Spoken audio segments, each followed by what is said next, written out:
bagaimana prodi atau jurusan yang tidak diminati lagi, artinya tidak sesuai dengan daerah kita, suruh tutup. Kita ganti apa sih yang diminati oleh perusahaan-perusahaan tersebut. Oleh Pak Gubernur, coba hitung berapa sih kebutuhan SPP swasta itu. Sampai guru-guru kita digaptek. Anak-anak lebih pintar daripada gurunya.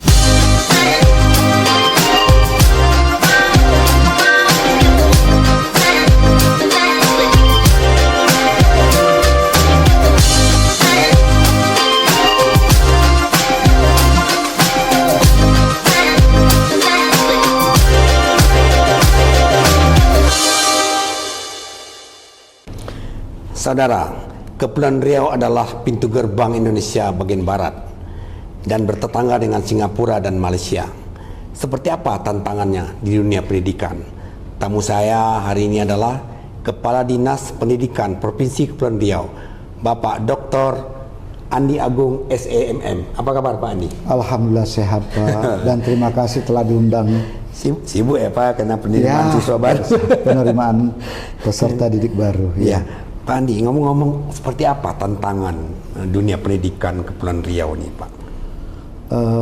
Terima kasih Pak. Yang pertama yang telah diundang kami terkait masalah pendidikan Provinsi Kepulauan Riau yang notabene-nya adalah 96% laut, yang 5 kabupaten 2 kota, yang jauh seperti Natuna, Anambas, Lingga, dan hak anak untuk mendapatkan pendidikan itu yang kami utamakan. Tantangan yang saya sampaikan tadi yaitu tadi bahwa kita adalah wilayah laut, sehingga memang butuh ekstra bagaimana anak-anak dapat mendapatkan hak pendidikan. Maka di pulau-pulau tersebut, terutama di Natuna, pulau-pulau terluar, Anambas, Lingga, dan tetap kita berkolaborasi juga dengan pemerintah daerah, karena walau bagaimanapun yang punya wilayah itu pemerintah daerah juga, cuma kita diberikan amanat sesuai dengan Undang 23 2014 kewenangan kita. Jadi provinsi itu kewenangannya adalah SLB, SMA, dan SMK. Dan selama ini anak-anak bisa belajar itu pertama awalnya memang sudah ada, karena sudah COVID kemarin 2 tahun, sehingga kami munculkan seperti mungkin transportasi anak-anak dari rumah ke sekolah. Udah kita dibiayai oleh pemerintah daerah. Sekarang sudah ada namanya transportasi laut dengan darat, kan itu. Bagi satuan pendidikan yang kira-kira memang jauh, kita sudah mencoba beberapa tahun ini kelas jauh. Supaya apa? Supaya anak tidak terlalu jauh, rentang waktunya melewati laut antara rumah dengan sekolah tersebut. Maka kita artinya membuka kelas-kelas jauh itu. Supaya apa? Supaya anak-anak kita bisa mendapatkan hak pendidikan. Alhamdulillah, ada beberapa kelas jauh, bahkan kelas jauh itu sudah dijadikan sekolah reguler. Selama ini jadi, kenapa? Karena siswanya sudah memenuhi. Jadi kalau gurunya tetap kita persiapkan itu. Terus yang kedua, bagi yang seperti di Kota Batam, memang kita tahu bahwa 60% itu penduduknya di Kota Batam. Begitu juga sekolahnya kebanyakan yang ada di Kota Batam. Berbicara satuan pendidikan, jumlah satuan pendidikan di Provinsi Kepulauan Riau itu Pak, untuk SMA-nya itu sudah menjadi 94 negeri, ya. Swastanya itu ada 77 swastanya. Sedangkan SMK itu ada 38, swastanya ada 73, sekolah SLB-nya ada 10, swastanya 12. Kalau kita jumlahkan keseluruhan bahwa jumlah satuan pendidikan seprovinsi kepulauan itu ada 304. Jadi itu. Memang tantangan semakin hari, artinya kita perbaikilah bagaimana menuju anak-anak Kepri ini. Pertama, mendapatkan haknya sebagai hak yang wajib sekolah, istilahnya sekolah. Dan itu tadi mempermudah akses anak-anak kita belajar, yaitu tadi kita membangun yang kelas jauh dan sebagainya. Yang ketiga, pemerintah provinsi juga sudah artinya menyediakan, walaupun itu bantuan dari pusat, dari Kominfo, itu sudah 77 BTS yang telah dibangun.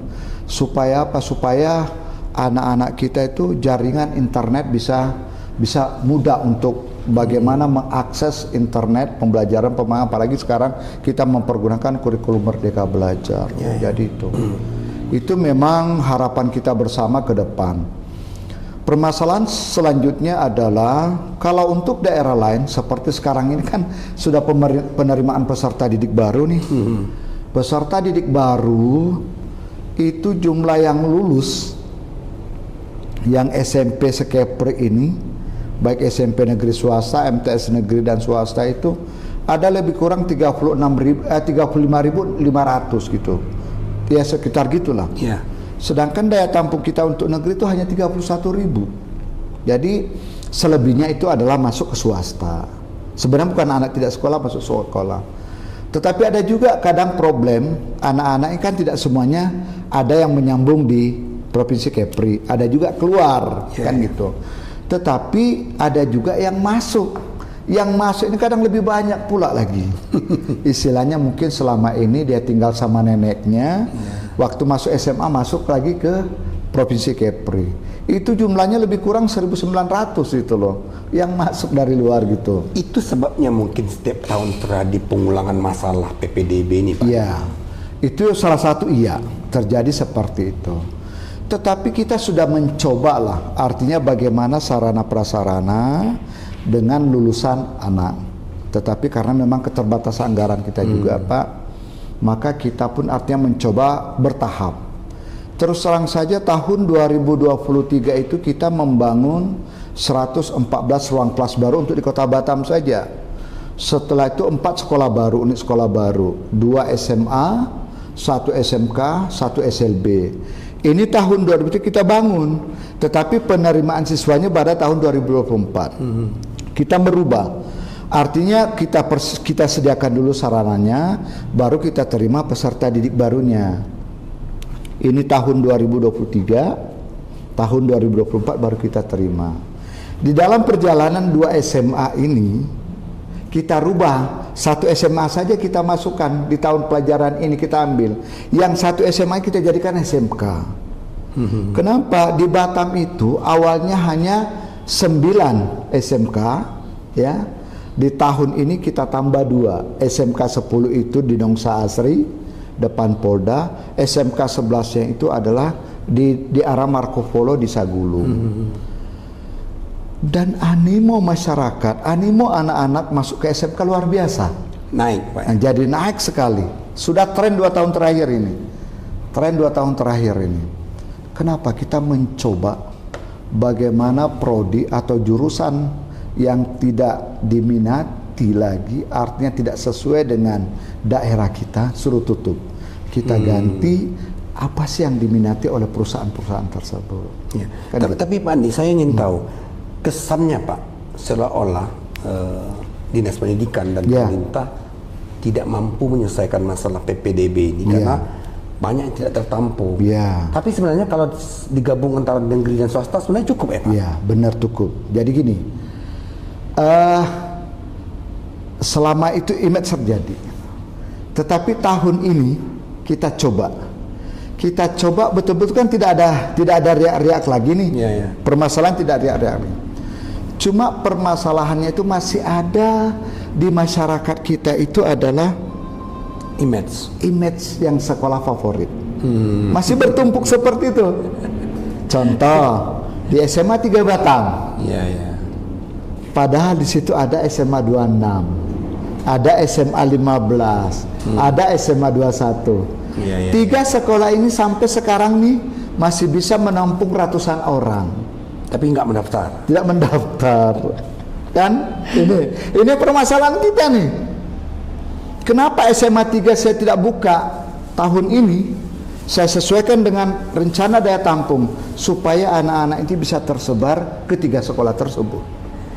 Jadi itu Apa yang harus kita lakukan untuk merubah image ini sekolah favorit, Ya. ini sekolah yang tidak favorit? Sebenarnya sekolahnya sama saja. sama Pak. saja. Apa yang harus kita lakukan, Pak? Yang pertama adalah bagaimana mengedukasi masyarakat. Inilah yang kita lakukan. Perlu artinya kita tegakkan aturan mainnya. Kan gitu. Ya, ya. Tegakkan aturan mainnya dulu. Kalau ini berhasil, image tahun depan tidak akan terulang kembali ini. Oh ya, memang anakku tuh harus masuk di sini lah. Karena zonasi memang dekat sekolah ini gitu loh. Ya, ya. Tidak memaksakan salah satu kehendak.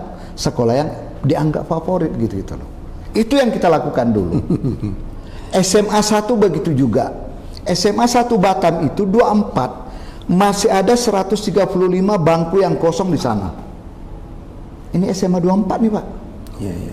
SMA 4 yang ada di Tiban Indah, yang di Tiban Kampung, yang selama ini favorit di penuh-penuh terus, masih ada kursi sekitar 40 orang di sana.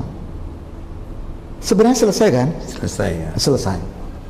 Cuma memang ada daerah tertentu, kami akui. Seperti misalnya daerah Bengkong. Bengkong itu ada 2 sekolah. Itu adalah SMA 8, SMA 25 dan SMA 14 Tanjung Sengkuang. Secara pemadatan oke, masih bisa. Artinya di Permendikbud itu SMA itu kan maksimal 36. Ya. Kalau kita padatkan 40 atau 4 selesai juga sebenarnya. Tetapi kan tidak menambah rombel. Iya, iya. Itu yang kita inikan. Itu masih kita maklumi lah. Yang permasalahannya adalah di SMK. Kami akui di SMK. Apa masalahnya, Pak? Masalahnya itu memang peminatnya banyak.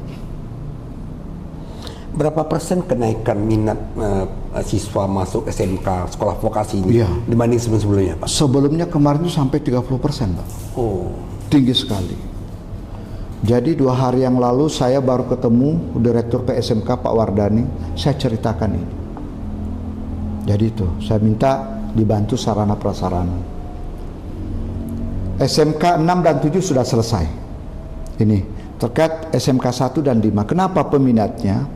SMK 5 itu yang mendaftar itu 2.436 tidak salah. Rencana daya tampung kita 1.300. Ada kelebihan 1.100. SMK 1 itu RDT-nya 738, yang mendaftar 1.800 sekian. Ada 1.100.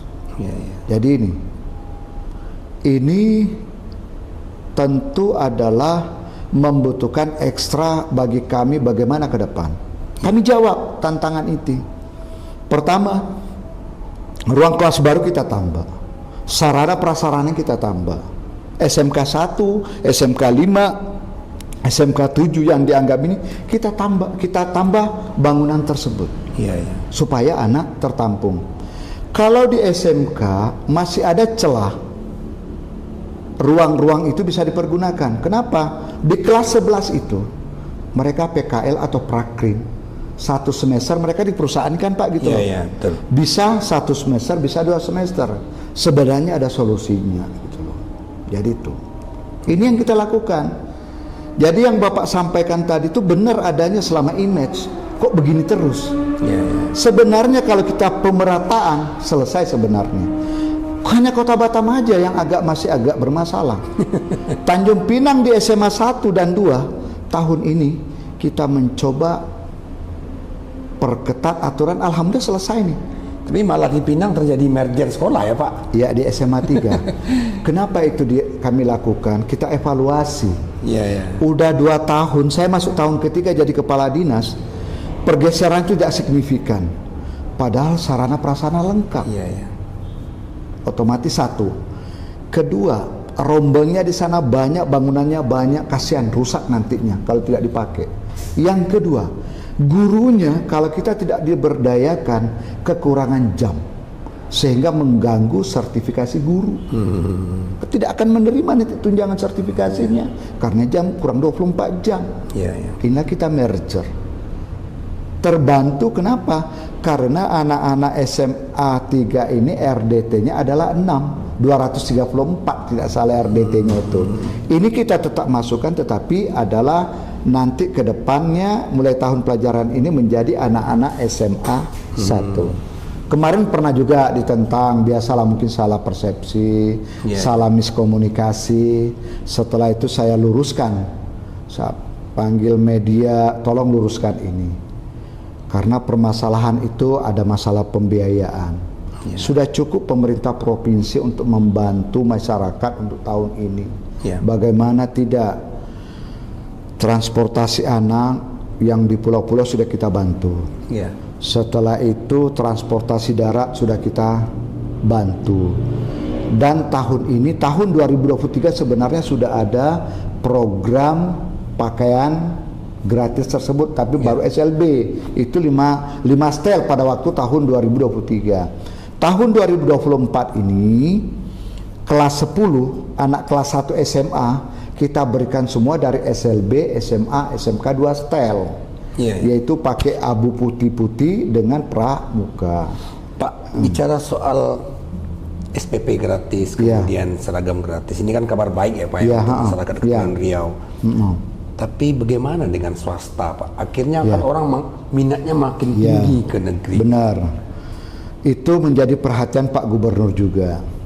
Kami diperintahkan oleh Pak Gubernur coba hitung berapa sih kebutuhan SPP swasta itu. Supaya apa? Yang Bapak sampaikan tadi, kalau kita kompilasikan, kita gabungkan antara negeri dan swasta, pemerintah itu tidak perlu lagi membangun ruang kelas baru sebenarnya. Itu. Kenapa? Karena kita bisa anak-anak kita ini kita arahkan masuk ke swasta. Itu satu. Yang kedua, pola penerimaan peserta didik baru bersama-sama. Kan gitu loh. Artinya tidak tertampung di dekat sekolahnya, kan ada swasta, udah lari ke sini. Pilihannya. Kenapa? Karena di sini juga nanti ke depannya kan tidak bayar nih. Cuma kalau kita menghitung sekarang memang besar. Kenapa? Anggaran swasta itu kan, mohon maaf, itu kan mulai dari operasional, bayar listrik, bayar guru, semuanya kan di yayasan, di sekolah swasta. Kami mengerti itu. Cuma nanti kalau muridnya banyak, tentunya kosnya juga akan terbantu ya. Terbantu gitu loh. Itu maksudnya seperti itu. Karena rata-rata swasta itu memang tidak begitu banyak, kecuali sekolah-sekolah tertentu. Seperti memang pilihan masyarakat. Kenapa? Karena ada juga sekolah swasta itu sebelum PPDB sudah penuh. Jadi itu. Ini yang sudah kita hitung sebenarnya, Pak Gun sudah menghitung. Bahkan madrasah aliyah untuk tahun pelajaran ini sudah kita bantu, Pak. Madrasah aliyah, begitu juga swasta. Kemarin saya sudah koordinasi ketua MKKS-nya, udah diberikan gambaran saya begini Pak, jadi gitu loh. Jadi memang langkah-langkah ini kan baru pertama nih, permula yang kita lakukan untuk negeri dulu nih. Kita hitung kalau udah berjalan dengan baik, kita memberikan gambaran, tentunya nanti kami kan punya perencanaan juga nih. Kita melihat nih mana sisi baiknya kita gabungkan dengan swasta, kita bantu mana yang asas manfaatnya lebih banyak. Itu juga. Dan kami pun terus terang saja dengan pola sekarang ini, aturan yang kita betul-betul perketat, mungkin anak-anak yang tidak diterima di negeri ini bisa masuk swasta gitu Pak. Jadi itu. Dan tidak akan ada lagi yang menumpuk di satu sekolah. Sekolah lagi Pak. Jadi itu yang kami ini kan. Dulu, ini berapa tahun yang lalu itu satu kelas Pak sampai 50. Kalau 50 itu satu kelas itu gimana Pak mau ngajarnya gitu loh. Jadi itu. Ya, Pak Andi, selain soal PPDB yang tadi Bapak jelaskan, saya ingin tahu juga bagaimana pendapat Bapak soal rasio guru dan murid yang tidak berimbang, Pak. Idealnya kan 1:10 ya Pak. Tapi yang 1:10. Di catatan saya itu jumlah guru di Kepri itu 27.376 orang. Sementara jumlah siswanya 431.965 orang. Jadi memang 1:32 Pak. Ini Itu kalau bagaimana? kita gabungkan Pak ya. Ya. Tetapi kalau untuk SMA, SMK, SLB itu muridnya sekitar 120.000 Sekepri. Jadi itu. Dan kita sudah menghitung, bahkan kami sudah memperbaiki dulu data, karena data kita itu kan semuanya satu data pokok pendidikan Dapodik, itu yang menjadi dasar kita. Bahkan kami pun sudah sementara itu menghentikan dulu penerimaan guru honor, karena memang tidak diperbolehkan lagi. Boleh menerima tetapi aturan mainnya jelas. Tidak dibenarkan lagi kepala sekolah itu langsung mengambil guru. Kenapa? Kita takutnya ya artinya kompetensinya itu bener nggak gitu loh. Bukan kita artinya memberi kesan tidak percaya kepada tidak, tetapi adalah memperbaiki mekanisme. Harus jelas gitu melalui aturan main. Mungkin kita tes dulu gitu, bener nggak, linear nggak dengan guru yang dibutuhkan, dengan mata pelajaran yang dibutuhkan sekolah dengan guru yang kita ambil. Jangan selama ini mohon maaf tanda petik nih ya, karena kan ya tadi sudah tamat, ada hubungan keluarga dan sebagainya, itu masih terjadi juga Pak, sehingga ini bertumpuk jadinya gitu loh.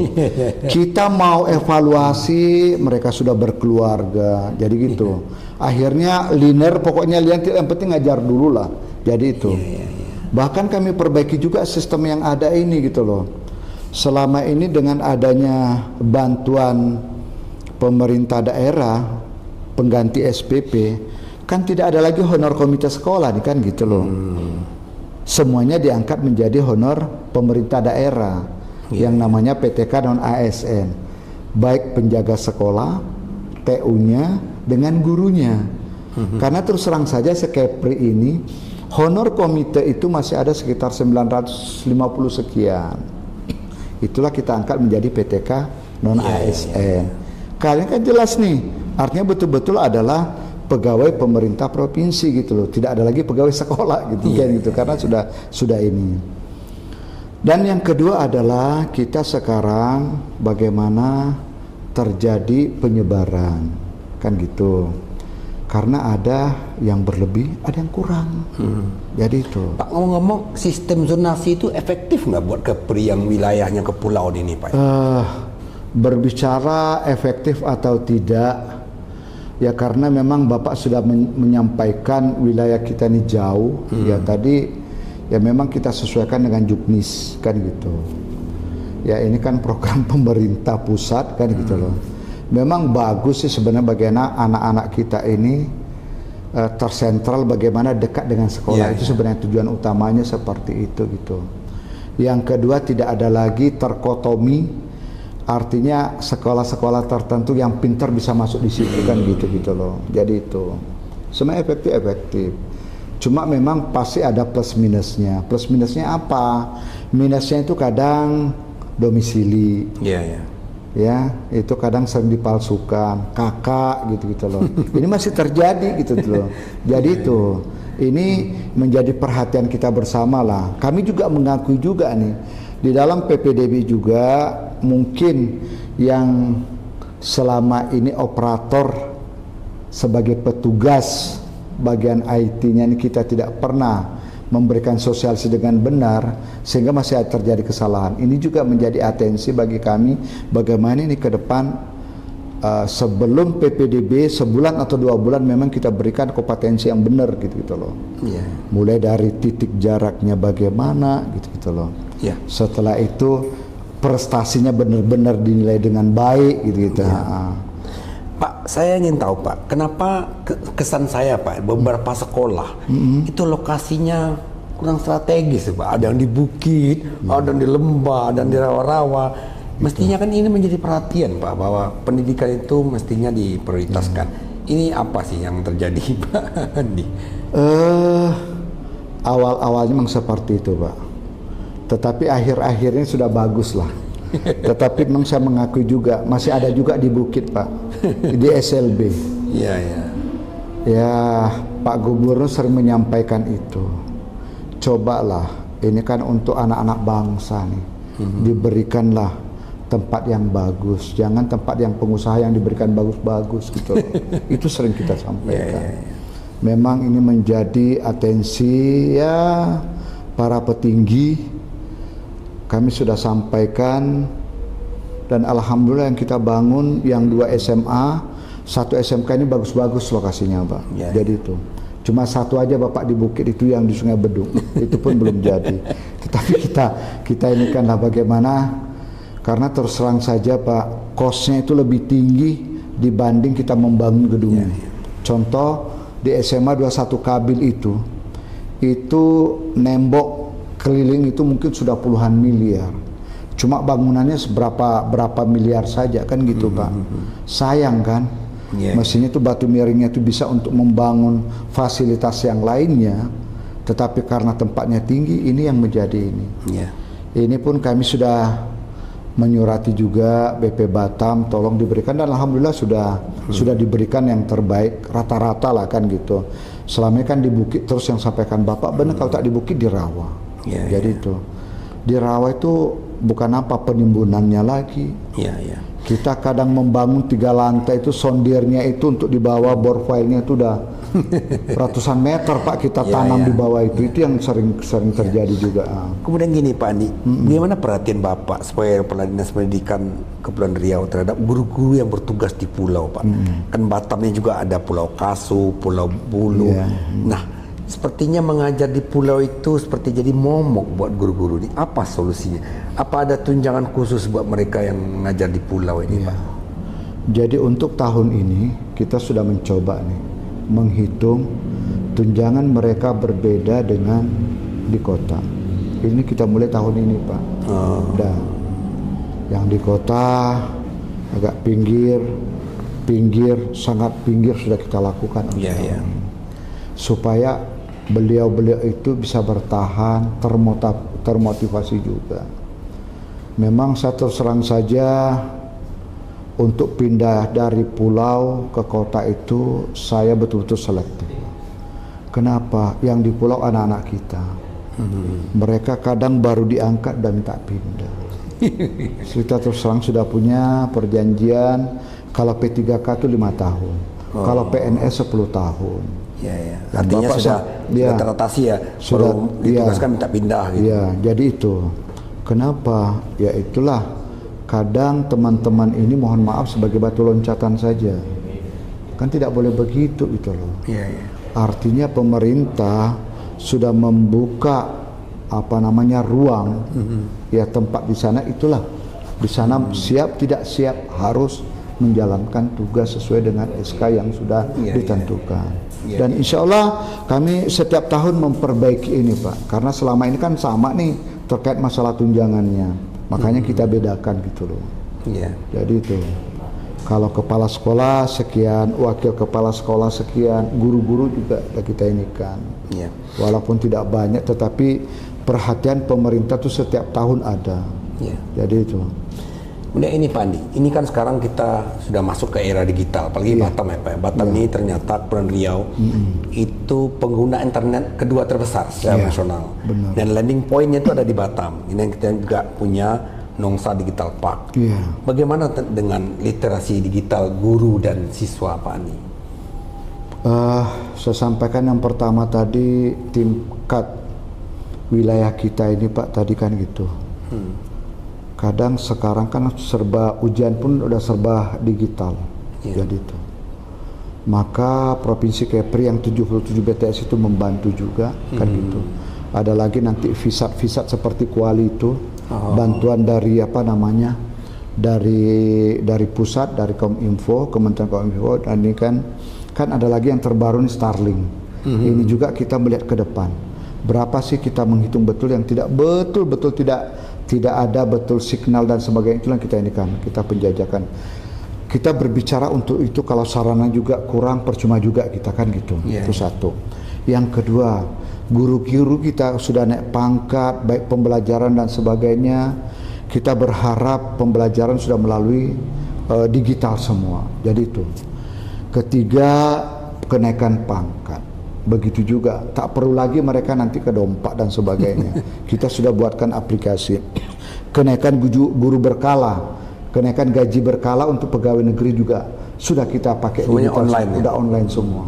Supaya apa tujuannya itu? Dan selanjutnya terkait masalah anak-anak kita ini sudah masif lah terkait masalah pembelajaran kita digital ini.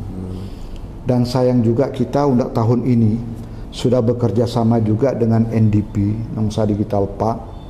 Kalau saya tidak berubah data ini 100 SMA, 100 SMK. Itu pembelajarannya 6 bulan. Kenapa guru yang kita undang dulu? Kenapa? Karena dibayar oleh APBD. Bagaimana transfer knowledge yang ada yang dapatkan dari NDP ini bisa artinya ke guru-guru lain yang ada di satuan pendidikan tersebut. Ini yang kita lakukan. Kenapa? Penting sekali gitu loh. Setelah itu mungkin nanti ke depannya anak-anak lagi kami nanti entah berapa puluh orang kita magangkan di sana, nanti mereka ini nanti pulang bisa mentransfer setiap satuan per kelas nanti anak-anak kita. Karena memang kalau sekaligus anggarannya besar. Anggarannya besar. Maka tidak salah itu satu orang itu 5 juta itu untuk guru kita untuk pembiayaan seperti itu. Kenapa? Supaya jangan sampai kita sudah punya wadah, punya tempat, kita tidak pergunakan itu. Ini juga didorong oleh Pak Gubernur Provinsi Kepulauan Riau, bagaimana arah anak-anak kita untuk apa namanya transfer knowledge-nya terkait masalah ini IT cepat gitu. Yang kedua, kenapa pula guru yang kita dorong jangan sampai guru-guru kita digaptek. Anak-anak lebih pintar daripada gurunya. Saya sering sampaikan itu, jangan sampai bapak dan ibu diajarkan oleh anak-anak, di mana wibawa kita sambil bergurau saya sampaikan seperti itu. Tapi memang nyatanya anak lebih pintar, jadi gitu. Semuanya ini kita mengantisipasi hal-hal yang seperti ini supaya ya memang tidak segampang artinya membalik ke lapangan, tetapi bertahap lah kami lakukan gitu. Jadi itu guru yang sudah ini mungkin kita nanti berikutnya adalah guru yang lain lagi yang kita ini kan artinya berkesinambungan terus menerus. Selanjutnya juga untuk meningkatkan kualifikasi pendidikan yang ada di guru-guru kita itu, sekarang kita sudah bekerja sama perguruan tinggi ya, kemarin kita ke UNP dan kita juga mencoba yang ada FKIP-nya yang ada di Kepri ini. Jangan sampai pula jauh kita ke sana kerjasama tetapi daerah sendiri kita tidak perhatikan. Jadi Pak ada Andi, itu. soal kerjasama, ada nggak peluang kita kerjasama dengan Singapura dan Malaysia ya Pak? Kemarin kita sudah melaksanakan terkait masalah Temasek, Polytechnic Foundation udah berjalan ini. Jadi transfer mereka itu sudah jalan dengan kita. Memang satuan pendidikan itu masih terbatas. Kemarin kita coba itu yang sudah itu adalah di SMA 1 Batam, SMK 2, SMK 7. Ini masih tetap berjalan nih, tetap berjalan. Kami peluang-peluang seperti ini memang semuanya sudah, bukan hanya dinas pendidikan saja, ada 7 OPD kerjasama dengan Temasek ini. Jadi itu pertanian, lingkungan hidup, sudah itu kerja. Kalau memang kami di pendidikan itu yang kami ambil adalah di vokasinya. Di vokasinya.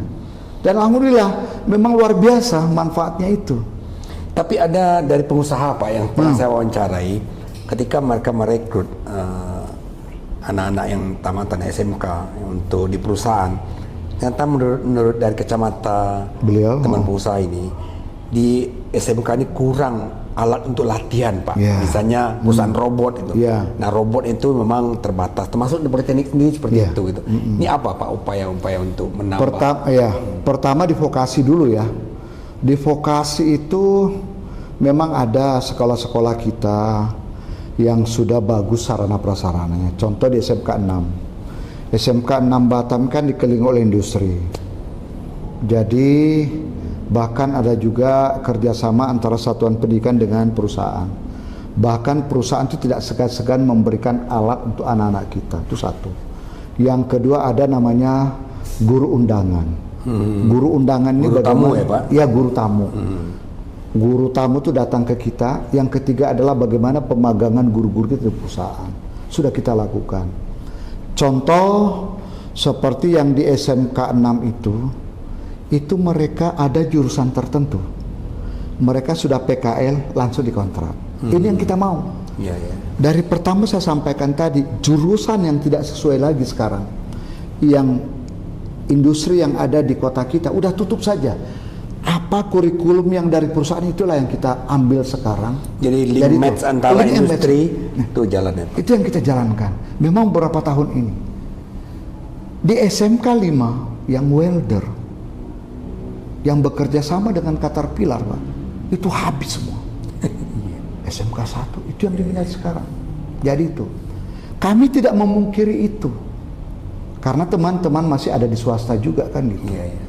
Tetapi alhamdulillah yang kira-kira yang seperti TKJ, kita lihat dulu lah berapa manfaat sini dengan perusahaan yang kita ada di sini gitu loh. Jadi itu, ini kita tidak bisa juga serta-merta memang IT di situ gitu loh. Iya, iya. Kan gitu loh. Tetapi pangsa pasar kita memang untuk di Kota Batam tidak sebesar seperti yang industri tadi, ya, ya. Seperti welding, kan gitu. Iya, iya. Ini udah kita tata dengan baik nih. Yang kedua itu terkait masalah logistik juga banyak peminatnya. Nah, ini kita pelan-pelan.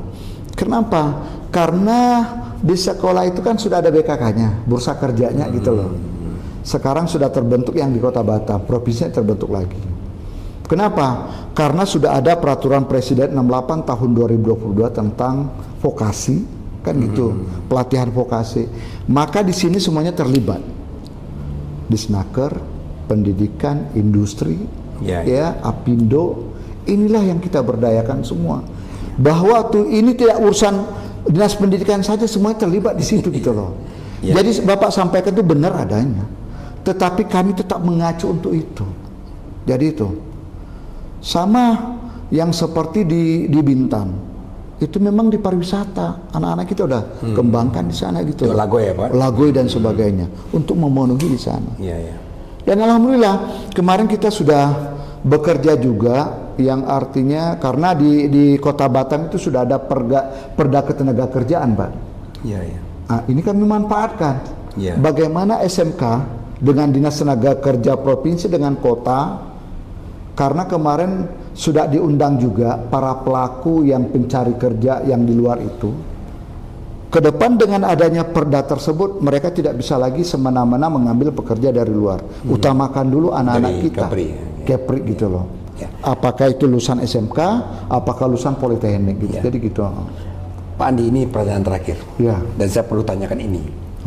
Ada politisi yang menghitung, Pak, jumlah pemilih pemula yang kelas 3 SMA yang sudah berusia 17 tahun itu totalnya 67.000. Ya, benar. Apa Bapak menyadari bahwa sekolah juga menjadi sasaran para politisi mengincar para pemilih pemula ini? Nah, pertanyaan saya, adakah pendidikan politik yang diberikan kepada siswa-siswa yang akan memiliki hak pilih ini, Pak? Pertama, sosialisasi pasti ada. Karena pembelajaran PPKN pasti ada di situ kan gitu loh, berpolitis. Yang kedua, ya tim-tim misalnya kayak Bangpol kan gitu loh, tim dari KPU, Bawaslu, itu mereka sudah itu. Kalau saya berbicara tentang apakah memang yang artinya yang Bapak sampaikan tadi itu ada enggak? Ya tentunya pasti ada. Kenapa? Mungkin di kurikulum itu memang sudah diajarkan. Yang sistem luber langsung pasti ada di mata pelajaran tersebut. Hal dari itu saya memang tidak bisa mengomentari itu gitu loh. Jadi itu karena aturan terasa ya Pak, sebenarnya mereka tidak diincar itu oleh politisi tertentu. Ya, itu saya tidak bisa berkomentar untuk itu. Itu kan artinya orang menuju Roma bermacam-macam bentuk kan gitu loh. Bisa berkelok-kelok dulu, bisa langsung lurus, kan tergantung tujuan itu. Tetapi pada intinya kan semuanya itu adalah pembelajaran untuk anak-anak kita. Jadi anak-anak kita kan kesana ke depan. Memang saya akui untuk potensi yang saya sampaikan tadi, siswa kita itu 128.876. Yang artinya itu memang 60.000 sekian itu mungkin potensi untuk itu. Potensi untuk artinya pemilih pemula. Jadi gitu. Jadi kalau itu saya tidak bisa berkomentar. Artinya bagaimana mengajarkan anak itu sesuai dengan yang artinya pelajaran mereka tuh langsung umum, bebas, rahasia kan gitu loh. Jadi itu. Tapi pertanyaan saya itu terasa oleh Pak Andi. Ya. Dan saya sering dipancing untuk itu, Pak. Tetapi kadang saya tidak terpancing. Sama dengan PPDB. Bagaimana sih kalau anggota dewan? Saya yang pasti juknisnya sesuai dengan juknis. Saya tidak melihat siapa-siapa yang menitip itu. Kenapa anak-anak bangsa harus sekolah? Itu aja saya jawab. Jadi itu. Kalau itu sudah clear, Pak. Jadi tidak ada lagi pertanyaan ke sana kemari gitu-gitu. Karena terus terang saja kalau kita orang lapangan pandailah kita menjawabnya. Oke. Terima kasih. Demikian saudara obrolan saya dengan Bapak Dr. Andi Agung SMM, Kepala Dinas Pendidikan Kepulauan Riau. Seperti kata Nelson Mandela, pendidikan adalah senjata ampuh untuk mengubah dunia. Ikuti terus Socrates Talk. Terima kasih Pak Andi. Sama-sama. Sukses selalu Pak.